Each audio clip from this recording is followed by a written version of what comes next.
दिल्ली सरकार के बर्खास्त किए गए मंत्री कपिल मिश्रा पर हमला करने की खबरें आ रही हैं। कपिल पर हमला करने वाला शख्स आम आदमी पार्टी का कार्यकर्ता बताया जा रहा है।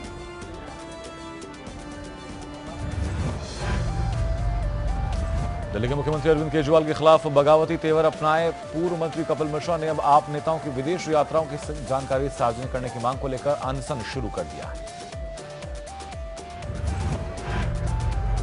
ने ये कहा है कि ये जितनी भी हवाला के पैसों की खबरें आ रही हैं, चंदे में गड़बड़ी की बातें आ रही हैं, कैश में लेन देन की बातें आ रही हैं, इन सारी बातों का एक एक सच एक पल में सामने आ जाएगा अगर इनकी विदेश यात्राओं की जानकारी सार्वजनिक हो जाए। अपने घर के बाहर किए अनशन पर बैठे कपिल मिश्रा का कहना है कि आम आदमी पार्टी के 5 नेताओं जिनमें संजय सिंह, आशीष खेतान, सत्येंद्र जैन, राघव चड्ढा और दुर्गेश पाठक की विदेश यात्राओं की सारी जानकारी सार्वजनिक की जाए।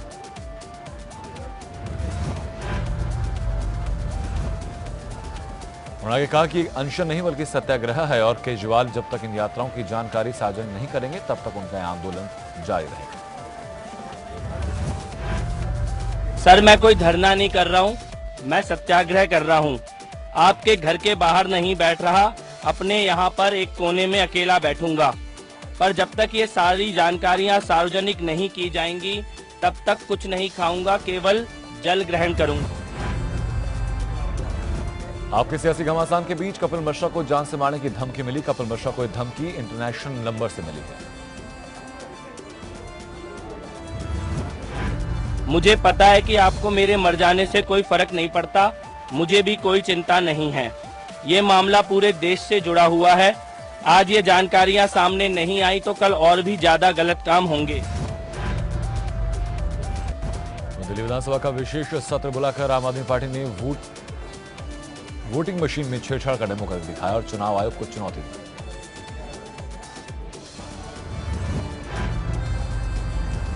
उधर आम आदमी पार्टी के आरोपों को चुनाव आयोग ने खारिज कर दिया। चुनाव आयोग ने कहा कि जो ईवीएम विधानसभा में दिखाए गए उसका इस्तेमाल नहीं किया जाता।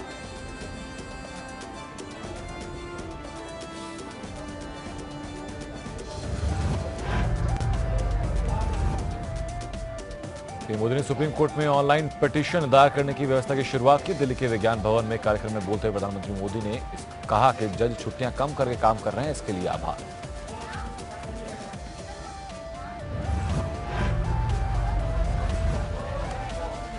तो सुप्रीम कोर्ट के इस कार्यक्रम में पीएम ने कहा कि आज से इंटरनेट के जरिए अपील दायर की जा सकेगी। समस्या टेक्नोलॉजी की नहीं बल्कि तकनीकी बदलाव के जरिए खुद को जोड़ने की है।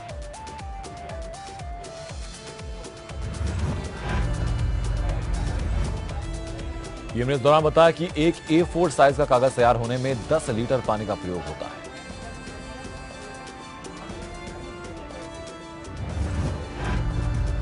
A4 साइज का एक कागज पूरी प्रक्रिया के दरमियान 10 लीटर पानी कंज्यूम करता है। 10 लीटर पानी।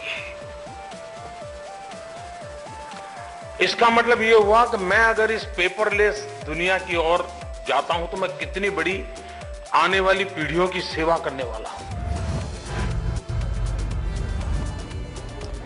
वहीं प्रधानमंत्री ने 3 तलाक पर बोलते हुए कहा कि सद्भाव और मेल मिलाप लोकतंत्र की ताकत है। उन्होंने इस मामले पर आगाह भी किया कि 3 तलाक के मुद्दे का राजनीतिकरण न होने दें।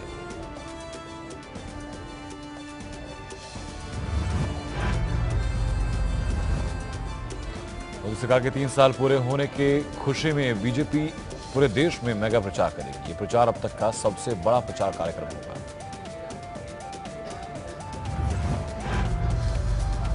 इस कार्यक्रम के दौरान नेता प्रेस कॉन्फ्रेंस, योजना सम्मेलन सहित और कई माध्यम से सरकार के कार्यों को जनता तक पहुंचाएंगे।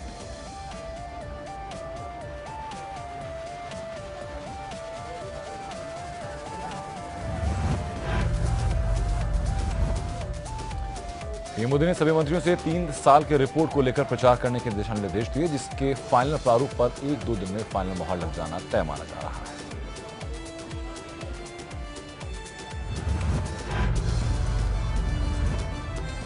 आपको बता देंगे कि कल इस मेगा प्रचार सम्मेलन की देखरेख खुद पीएम मोदी और बीजेपी अध्यक्ष अमित शाह खुद कर रहे हैं। तो वहीं उत्तर प्रदेश में भारतीय जनता पार्टी ने जनसंपर्क अभियान के तहत 10 मई से घर घर जाने का निर्णय लिया है।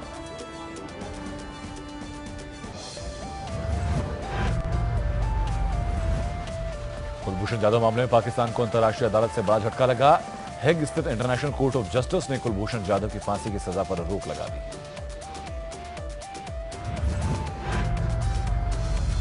भारतीय नौसेना के रिटायर्ड अधिकारी कुलभूषण जाधव को जासूसी करने के आरोप में पिछले महीने पाकिस्तान सैन्य अदालत ने फांसी की सजा सुनाई थी।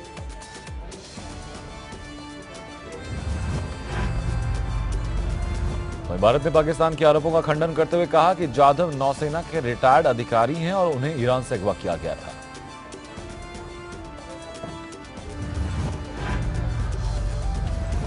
अंतर्राष्ट्रीय अदालत के फैसले पर विदेश मंत्री सुषमा स्वराज ने ट्वीट किया। उन्होंने कहा कि जाधव की मां से बात कर उनके फैसले के बारे में मैंने उनको बताया।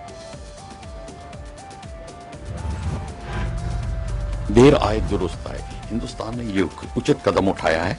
लोगों को पता भी नहीं था कि यह कदम उठाया जा सकता है, बट अब हमने हिंदुस्तान ने कदम उठाया है और पाकिस्तान के ऊपर काफी प्रेशर पड़ा है। अब हिंदुस्तान का काम है कि अपने इस मौके को न चूकें, पूरी प्रिपरेशन करें, जो डोसियर बनाने हैं प्रॉपर्ली बनाएं और अपना केस स्ट्रांगली सामने रखें, ताकि लोगों को पता चल जाए कि जस्टिस की भी जगह है और आतंकवाद कोई अंतर्राष्ट्रीय जस्टिस के साथ खिलवाड़ नहीं कर सकता। दोष है कि हमारी सरकार ने कमांडर कुलभूषण जाधव के केस को इंटरनेशनल कोर्ट ऑफ जस्टिस के सामने रखा है।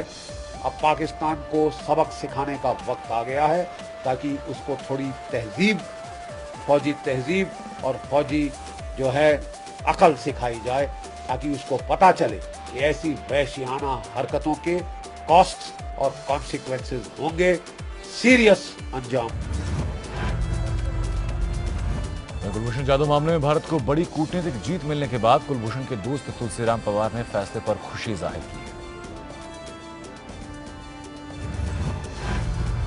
बहुत खुशी की बात है कि इंटरनेशनल कोर्ट ने पहली बार ऐसा हुआ है किसी भारत के इसके लिए उन्होंने दखल अंदाजी करके उसको फांसी पे रोक दी।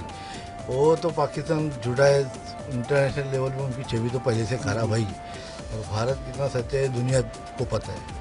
तो यही है कि भारत सरकार ने जो अपना पक्ष रखा था जो उनके संबंध में, वो ही कामयाब हुआ। कश्मीर के शोपियां में सुबह एक आर्मी अफसर का शव बरामद हुआ। लेफ्टिनेंट उमर फैयाज पैरी को मंगलवार रात को आतंकवादियों के द्वारा किडनैप कर लिया गया था।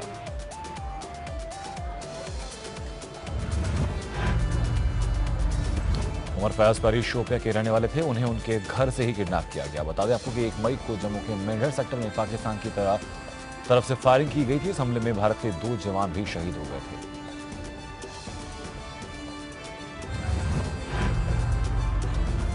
भारतीय सेना ने भी पाकिस्तान को मुंहतोड़ जवाब दिया था। जवाबी हमले में भारत ने पाकिस्तानी सेना के 2 बंकरों को निशाना बनाया था।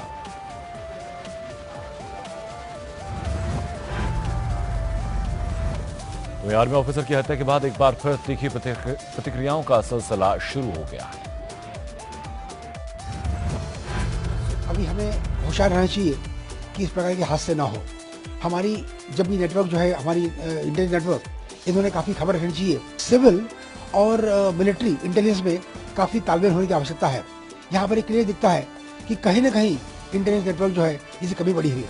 इसलिए हमें आर्मी को काफ़ी होशियार रहना चाहिए कि जब भी ऐसा कोई फंक्शन होता है और हमारे जो लोकल वहाँ पर जाते हैं, तब इनको खबरदारी लेनी चाहिए और सिविल के साथ तालमेल होना अत्यंत आवश्यक है। किंग खबर है ये कि एक इंडियन आर्मी का एक यंग लेफ्टिनेंट उमर फैयाज, इसकी डेड बॉडी मिली थी। अपील करूंगी हमारे केंद्र सरकार से कि आपने जम्मू कश्मीर के हालात सुधारने के लिए बहुत ठोस कदम उठाने की जरूरत है। और वो ठोस कदम यह है कि आपने जम्मू कश्मीर के लोकल्स के साथ कनेक्टिविटी एस्टेब्लिश करनी चाहिए।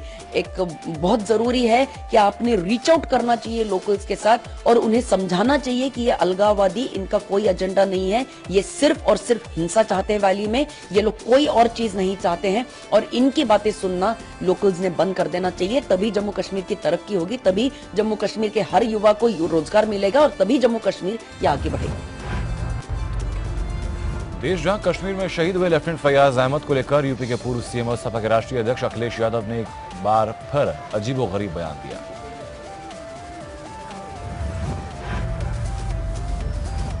अखिलेश ने इस बात पर सवाल उठाया कि आखिर गुजरात का कोई जवान शहीद क्यों नहीं होता।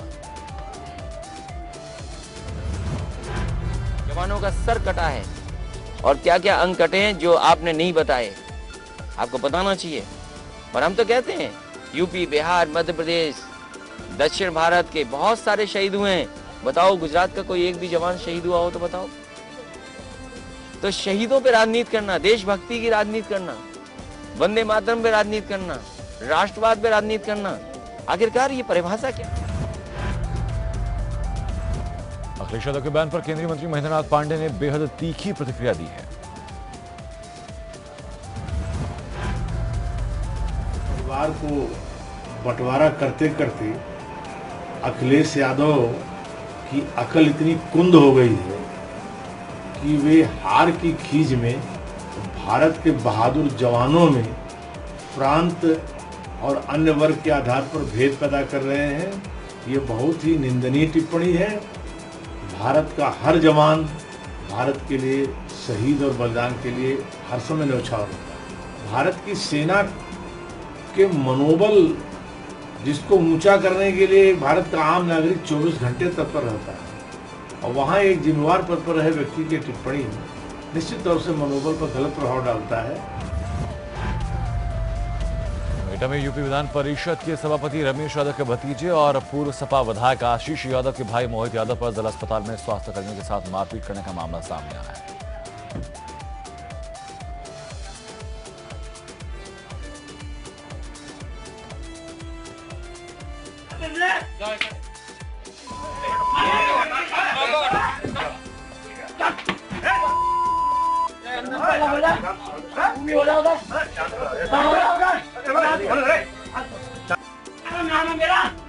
मेरा साथ इसलिए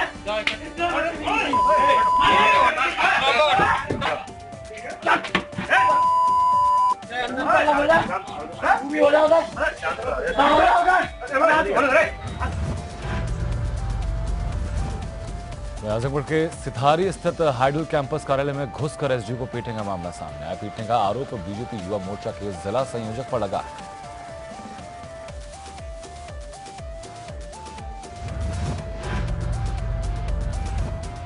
घटना के बाद आरोपियों की गिरफ्तारी की मांग को लेकर बिजली विभाग के अधिकारी लामबंद हो गए हैं। उन्होंने चेतावनी दी कि अगर दोषियों को जल्द गिरफ्तार नहीं किया गया तो पूरे शहर की बिजली ठप कर दी जाएगी।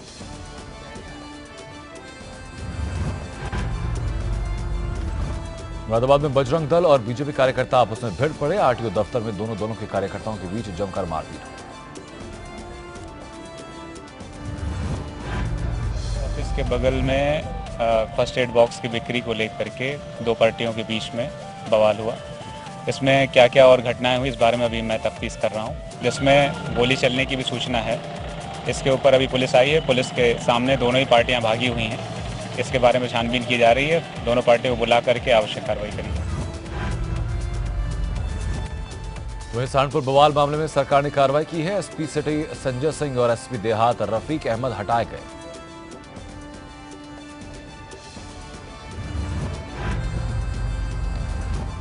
सहारनपुर के शबीरपुर में बवाल के बाद सहारनपुर में कई जगहों पर लोगों ने जमकर वहां पर लूटपाट की, राहगीरों से मारपीट की, पथराव किया और आगजनी भी की।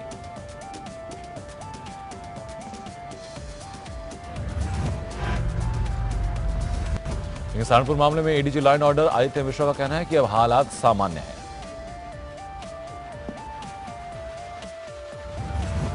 कल देखिए सहारनपुर में कल कुछ इंसिडेंट्स हुई थी जिसमें दो पक्षों के बीच में कन्फ्रंटेशन हो रहा था, तो उसमें पुलिस ने इंटरवीन किया था और कल दोपहर के बाद से वहाँ सामान्य स्थिति है और एक्स्ट्रा फोर्स भी लगाया गया है। और जो एक पक्ष उसमें से जो ज़्यादा अपने प्रॉब्लम महसूस कर रहा है उनसे लगातार बात भी की जा रही है कि उनकी क्या ग्रीवेंसेस हैं और मुझे उम्मीद है कि संतुष्ट हो जाएंगे। तो सपा के राष्ट्रीय अध्यक्ष अखिलेश यादव ने भी सहारनपुर की घटना की निंदा की। उन्होंने कहा कि घटना ने लोगों का विश्वास तोड़ा है। समाजवादियों की सरकार में अगर कभी कोई छोटी भी घटना होती थी तो मुख्यमंत्री की तस्वीर लगा करके वो घटना दिखाई जाती थी। हम तो आप लोगों से कहेंगे कि बड़ा चैनल है आपका, आप में बहुत हिम्मत है, बहुत साहसी लोग हैं आप। आपको भी यही काम करना चाहिए कि जब समाजवादी सरकार में कोई घटना होती थी तो मुख्यमंत्री की फ़ोटो दिखाई देती थी हम आपके साहस को सलाम करते हैं। अभी जो घटनाएं हो रही हैं उसमें भी जरा मुख्यमंत्री की तस्वीर लगा करके दिखाओ। सहारनपुर का नुकसान हुआ, लोगों का नुकसान हुआ, एक दूसरे के प्रति भरोसे का नुकसान हुआ है। और याद रखना, जब भरोसे का नुकसान होता है तो बड़ा नुकसान होगा। आप प्रोसेशन निकालना चाहते हो किसी के सम्मान में, लेकिन कौन महापुरुष ये चाहता होगा कि लोगों में झगड़ा हो जाए, घर जल जाए गरीबों के। तो अमरोहा में बुजुर्ग से बदसलूकी का एक मामला सामने, और ये बदसलूकी किसी आम आदमी की तरफ से नहीं बल्कि पुलिस की तरफ से की गई। मामला पुलिस के काम करने के तरीके पर गंभीर सवाल उठा रहा है।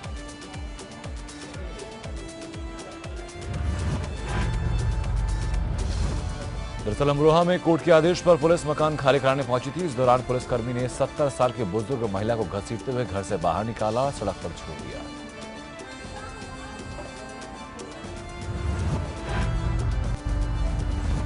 आजमगढ़ में मदद के नाम पर पुलिस पैसे की डिमांड करती है, और ये हम नहीं कह रहे बल्कि ये वीडियो सामने आया है।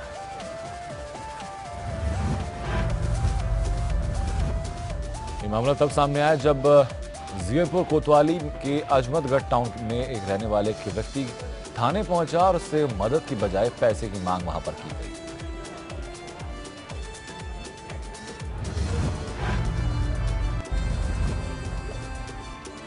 उत्तर प्रदेश चुनाव संपन्न होने के बाद राज्य का सियासी पारा चढ़ा है। सारी हार के बाद कभी सभा के अंदर खलबली दिखती है तो अब बीएसपी के अंदर। इस बार मायावती की पार्टी बहुजन समाज पार्टी से बड़ी खबर सामने आई है। पार्टी ने अपने कद्दावर नेता नसीमुद्दीन सिद्दीकी को बाहर का रास्ता दिखा दिया।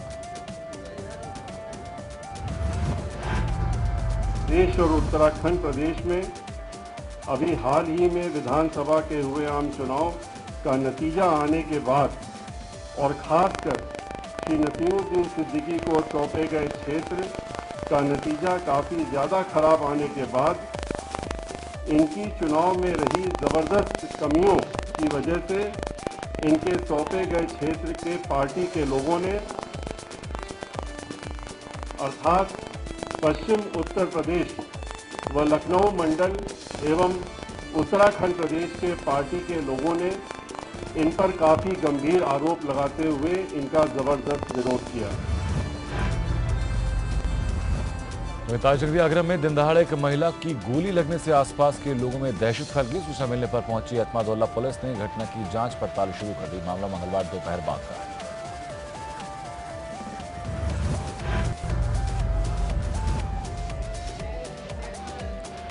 बदौनी में 40 बीघा जमीन के लिए एक शख्स ने अपने ही भाई की पीट कर हत्या कर दी। दोनों ने जमीन को लेकर कई महीनों से विवाद चल रहा था।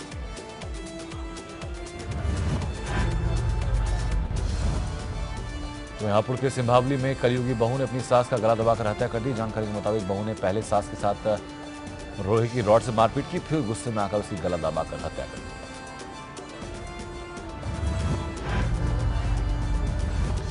बांदा में तेज रफ्तार रोडवेज ने कई बारातियों को कुचल दिया। हादसे में 2 बारातियों की मौके पर ही मौत होगी, तो वहीं 4 की हालत गंभीर बताई जा रही है।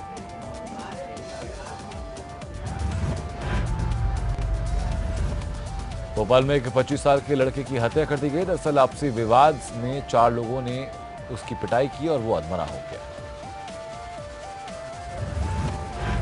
इसमें 2 गुटों के बीच में इस तरह हुआ था कि एक ने गाड़ी वगैरह तोड़फोड़ की बात आई थी, जिसमें फिर आपसी विवाद हुआ। वापसी को लेकर के एक पक्ष ने दूसरे पक्ष को, जिसका नाम सलमान व्यक्ति है, उसके साथ मारपीट की और गाड़ी से भी उसको ठोकर मारी, जिससे उसको चोटें काफ़ी गंभीर आई। इसमें 4 आरोपी फरियादी ने बताए थे, उसमें से 2 को पकड़ लिया गया है। अभी 2 की पुलिस जाँच बाकी कर रही है। बरेली में एक अस्पताल में बच्चे की मौत के बाद परिजनों का गुस्सा भड़क उठा, जिसके बाद बच्चे के परिजनों ने अस्पताल के डॉक्टर और अन्य कर्मचारियों के साथ मारपीट की।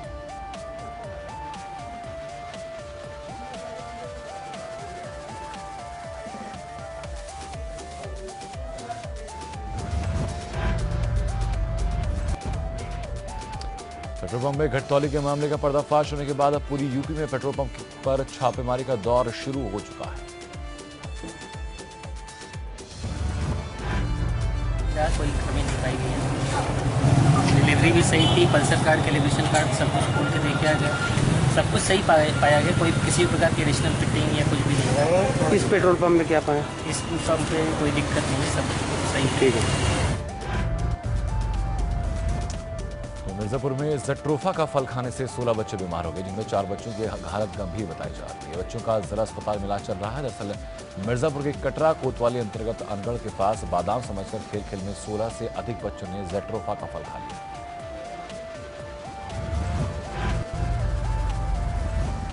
उत्तर प्रदेश में सफाई को लेकर सरकार के सख्त निर्देश पर गाजियाबाद में नगर निगम के मरे हुए मवेशियों को दबाने के डंपिंग ग्राउंड और प्लांट पर प्रशासन ने कार्रवाई की।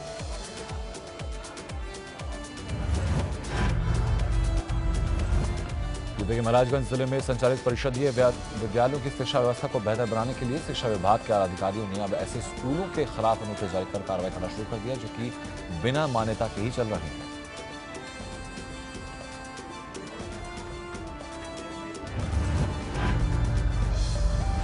आस्था और धर्म की नगरी काशी में बुद्ध पूर्णिमा के अवसर पर मां गंगा में श्रद्धालुओं ने आस्था की डुबकी लगाई।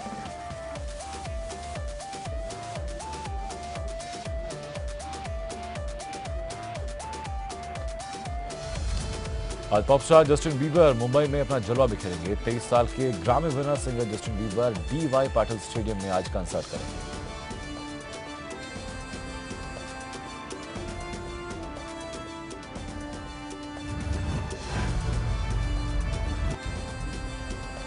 एसएस राजामौली की फिल्म बाहुबली 2 एक के बाद एक धमाके करती जा रही है। बाहुबली 2 का 11 दिनों में world wide box office collection आ चुका है, जो कि तकरीबन 1100 करोड़ रुपए है।